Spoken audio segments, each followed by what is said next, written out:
Why, hello there everyone. I'm Laxow, aka the Kumo Sensei. Minasan, konbanwa, Nyonjong Shodo. And today we have 2 molt updates and 3 rehousings. So, let's get straight into it.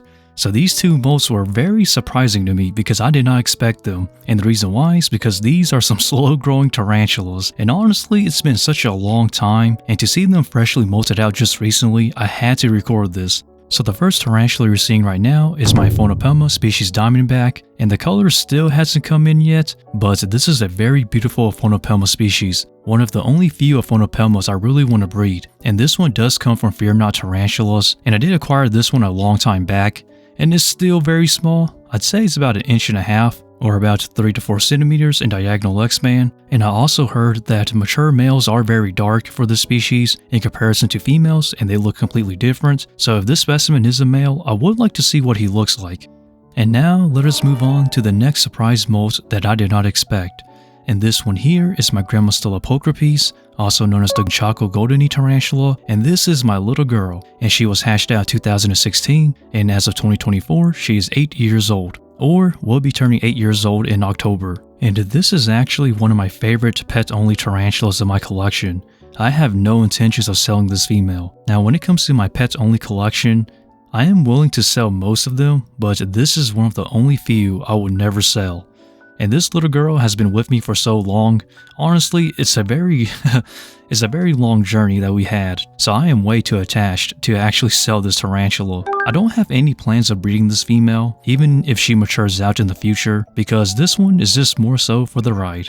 And I know a lot of people may want to breed their females, especially one that they've grown out for such a long time, but this one here, I really just enjoy this one as a pet only. And the part that surprises me the most is that even after 8 years, or oncoming to 8 years, this female is not yet mature. She's still very small. Typically, when it comes to the species, I would actually like to prefer to breed a female of this species at around 5, at smallest 5 inches, or about 12 to 13 centimeters in diagonal leg span. But that is the smallest I'm willing to go in terms of breeding the species, but typically I would prefer 5.5 inches, or about 13 to 14 centimeters. So way back when, I actually used to recommend this species as a beginner tarantula, but a lot of people kind of get angry at me because they don't want any slow growing specimens, so that's why I don't really recommend this species all the time. But if you do like a slow growing specimen and something you can enjoy for a very long time, this is pretty much one of the species I highly recommend because their colors are totally worth it. As it grows out, the knees become more and more golden, and honestly, they're a very beautiful spider. But anyhow though, coming back into the video, as I'm measuring the molt, it measured out to be about a little over 3 inches or 8 centimeters in diagonal leg span, so actually it's a bit larger than I expected, but still very small and still very slow growing, even coming into 8 years of age. So now let us move on to our next tarantula, which these are going to be the Monocentropus balfouri, also known as the Socotra Island blue-leg baboon tarantula. And these 3 females are getting rehoused today, and I was supposed to rehouse the one more female, but things happened, so I'm going to put that one on hold, but I'm going to do that one behind the scenes, so you're going to see 3 instead of 4 today in terms of rehousing. But anyhow though, let us get straight into it. So these 3 Monocentropus balfouris I'm going to be rehousing today are pretty much subadult to adult females. They are still a little bit small, but they are ready to go in terms of pairing.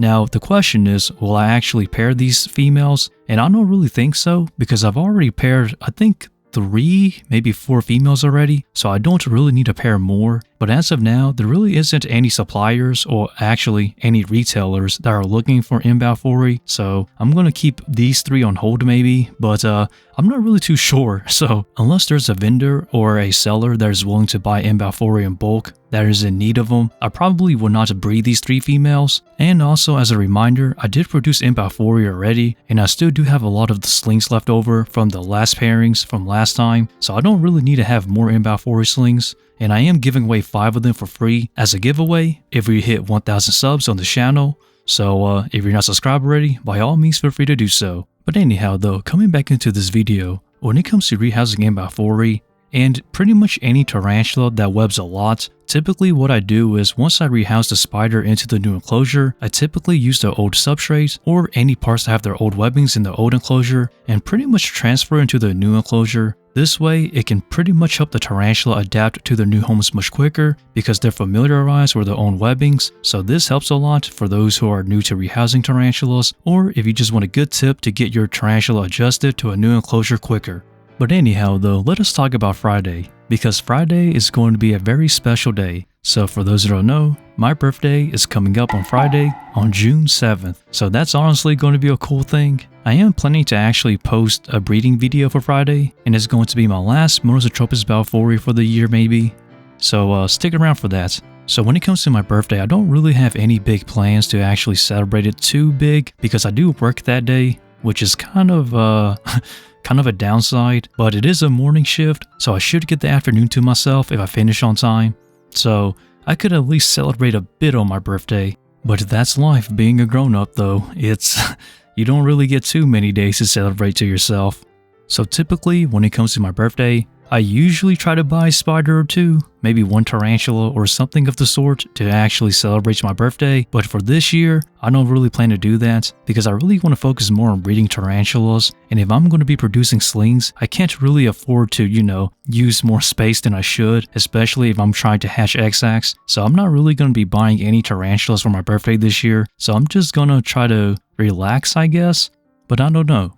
I'm already a very lax person, as my name says, Laxow, just keeping it lax and keeping it low. So my birthday is going to be a very chill day after work. But anyhow though, coming back into tarantulas, in terms of breeding projects, I'm pretty much done for the year, so I don't really have any plans to breed anything more, and it's really just because of space, because as I stated before, my space is limited, and I know exactly how much space I have to afford in terms of housing a bunch of slings. And I will update if something happens, and I apologize for not actually recording those pairings, and it's really just because I didn't have time, as I stated before in my previous videos, but I will try to update if something does happen. And I guess I'll call that a video for today, everyone. So, as the typical, please feel free to like, comment, and subscribe. I upload every single Tuesday and Friday here on this channel, and also support me on my social medias, such as my IG and Patreon. Shout out to my Patreon members, such as Cal, for keeping my tarantulas fed, and more exclusive content up on there. And with that, stay lax, and Laxow out from the Kumo Sensei.